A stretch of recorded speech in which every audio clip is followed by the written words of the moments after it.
Sabe Aquela Música? Tudo o que você sempre quis saber sobre aquela música, mas nunca pôde perguntar. Com Marcos Vica. Salve galera, começando aqui, estamos começando mais uma edição do podcast e programa da Rádio Mix, o Sabe Aquela Música. E hoje a gente tem uma visita muito ilustre, muito especial, porque além de representar muito na história do rock do Brasil, da Rádio Mix, também é um querido amigo pessoal. Tá aqui o Marcão, dispensa apresentações, Marcão. Charlie Brown Jr. Porra, salve Vica, todos os amigos aqui da Mix. É um grande prazer estar aqui com vocês. Não sabe aquela música? É verdade, né? Tantas coisas aí que a gente construiu juntos aí, tantas histórias, né? Pois é. Tanta coisa legal. É sempre muito bom poder relembrar de tudo isso. E um prazer imenso, uma honra estar aqui com você, cara. Bom, a honra é nossa, né? A honra é nossa. A gente revisitar e falar e dar profundidade às obras do Charlie Brown, a sua obra como guitarrista, como músico, enfim, né? E o que representa na nossa música é sempre um prazer enorme. Para as pessoas conhecerem um pouco do que aconteceu por trás. A gente até fala da música, né? Aquilo que a gente já falou. Sim. O sucesso não vem por acaso. Sim. Ele é construído com muito trabalho, né? Aqui você falou, né? É o título do primeiro álbum do Charlie Brown. Exatamente. Esse título ele foi meio, sei lá, como se fosse uma premonição, né? Talvez, né? Pois é, né, cara? Que já estava acontecendo e viria a acontecer, né? Por muitos anos. A transpiração contínua prolongada. Eu lembro a primeira vez, quando saiu o álbum, alguém chegou pra mim e disse, não, pô, eu não lembro exatamente quem, mas falou, pô, o título do álbum dos caras é Transpiração Continua Prolongada. Não, Transpiração Contínua Prolongada. É verdade, às vezes as pessoas se confundiam. A coisa não é fácil, né? Não é fácil mesmo. E isso é uma máxima da humanidade, na verdade, né? O Einstein já falava isso, né?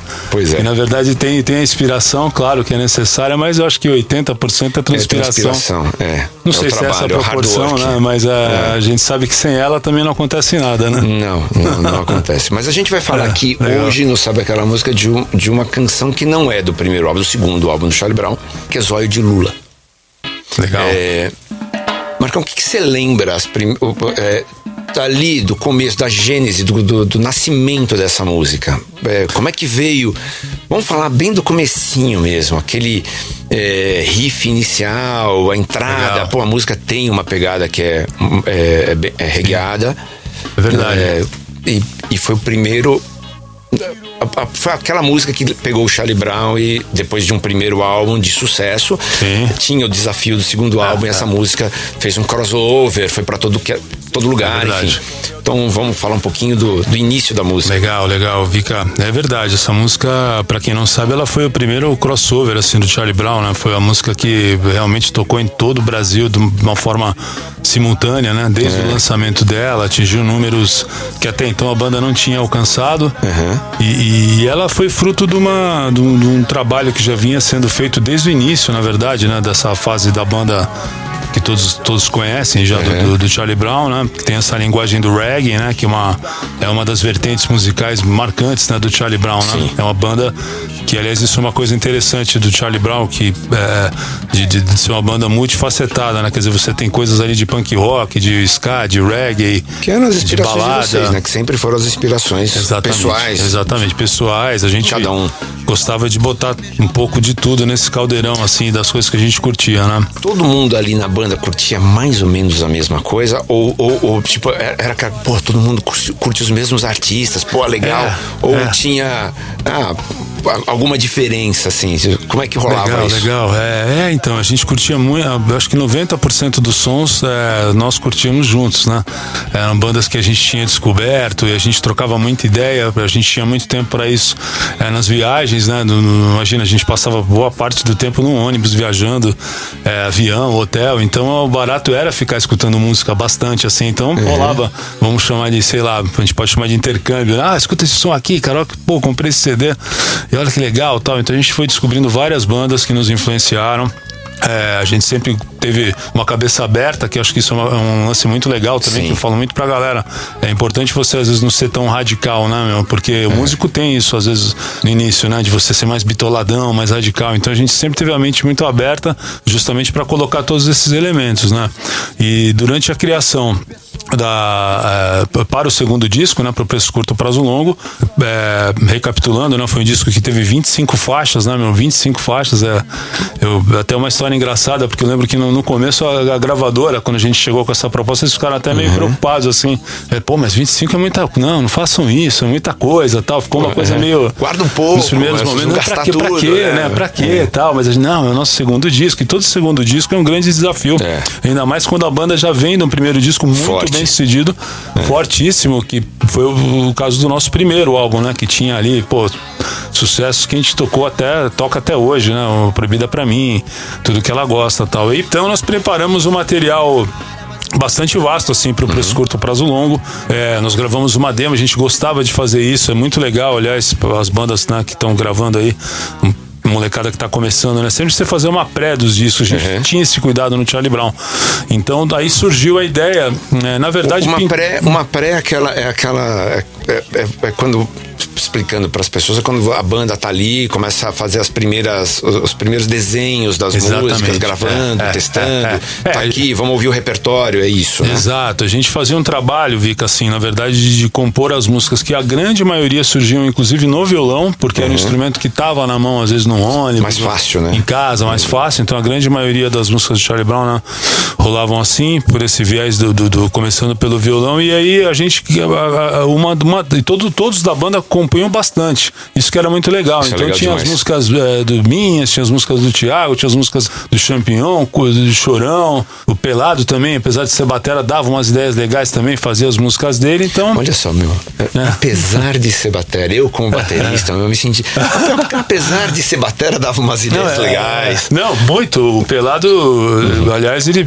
cara, o grande Pelado sempre foi um monstro da batera. Nosso sempre foi, meu. Drum Hero. Aliás, só um parênteses, sem cortar o seu raciocínio, todos vocês eram o Charlie Brown, a banda tinha dois baitas guitarristas, você e o Thiago quase o tempo inteiro, né? Enfim, os originais e tal.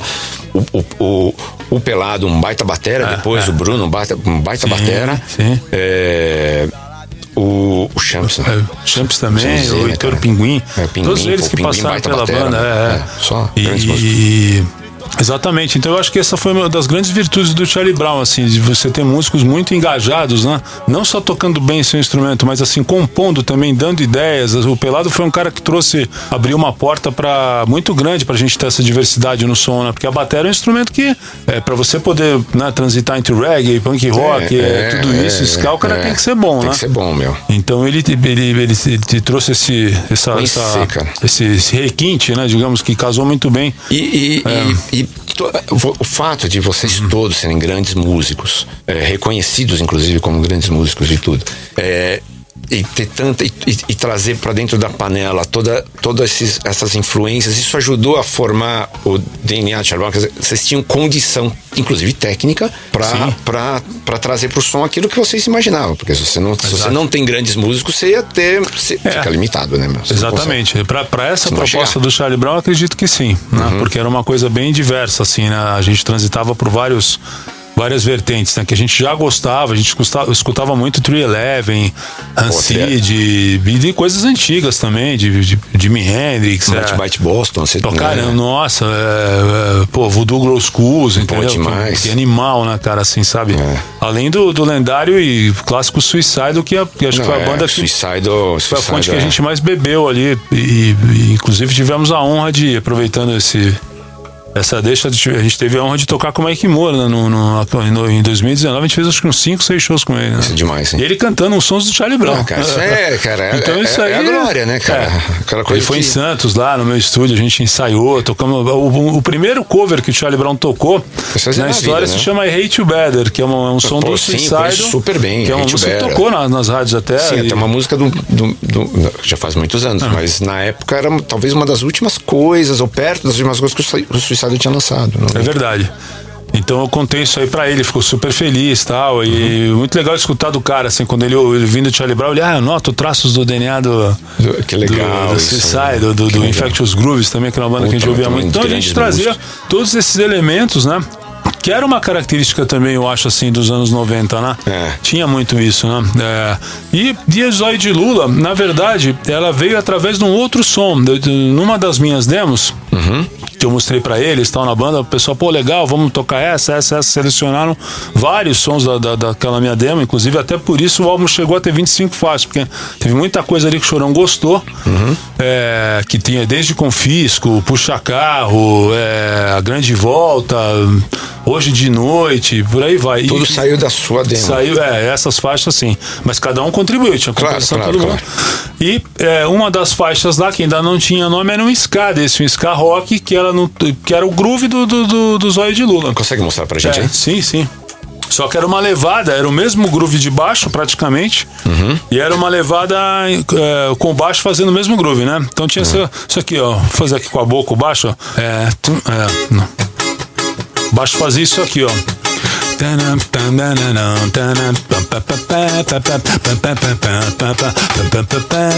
Né? Vocês sacaram já, e de repente, ó. Então essa levada de reggae que eu tô tocando, na verdade era a parte C dessa música. Era uma parte C. E aí a gente começou a curtir, né, esse trecho da música e falou, pô, galera, nos ensaios a gente falou, pô, vamos inverter, vamos começar a música assim. Então começou, né?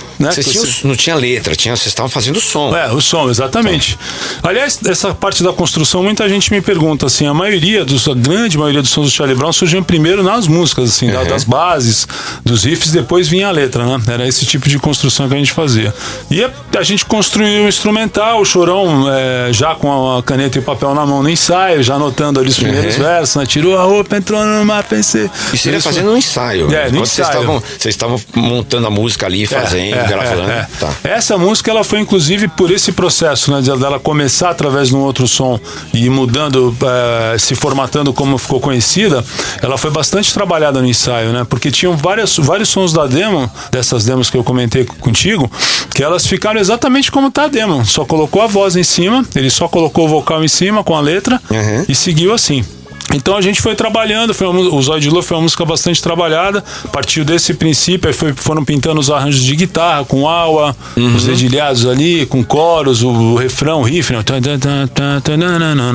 E aí foi, agora a parte do aro, tem a parte que fica só abaixo do batera, foi uma coisa meio orquestrada no ensaio.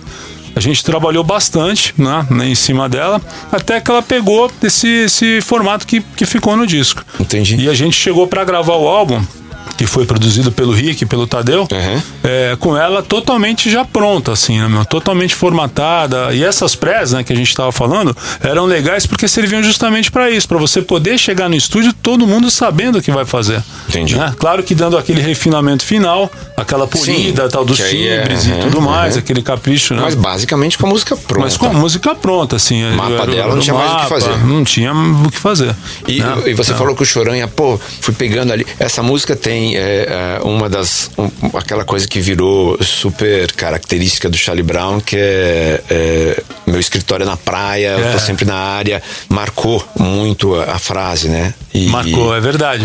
Virou uma frase marcante. Até hoje, uma frase marcante. Até hoje a galera mexe, você vê aí, né? A galera postando coisas e comentando, né? Isso deve ser a bio de sei lá, de quantos perfis no Instagram deve ter, não só essa, mas quantas frases do Charlie Brown deve estar na bio das pessoas, né? Verdade, essa realmente. É impressionante quantas frases das músicas de vocês você tira e coloca e resume, de uma certa maneira, uma etapa, a vida de alguém, ou o espírito da vida de alguém. Isso é muito louco. Isso é muito louco, né? Isso é muito louco. Eu acho que é uma das coisas mais legais pra gente, assim, pra mim, particularmente, poder escutar isso, sabe? De falar, caramba, bicho, os melhores momentos da minha vida, lembro ao som de vocês, né? Tinha vocês como trilha sonora ali importante, ou músicos que falam, montei minha banda por causa de vocês e tal. Então, na verdade, eu me senti no lugar dos meus ídolos também, né? Quando eu comecei a tocar e, tanta banda que eu curtia tanto, né? Legião e todos eles ali daquela geração fantástica dos anos 80 também, e eu falei, cara, que legal, estamos fazendo esse papel, né? Quem diria agora, né?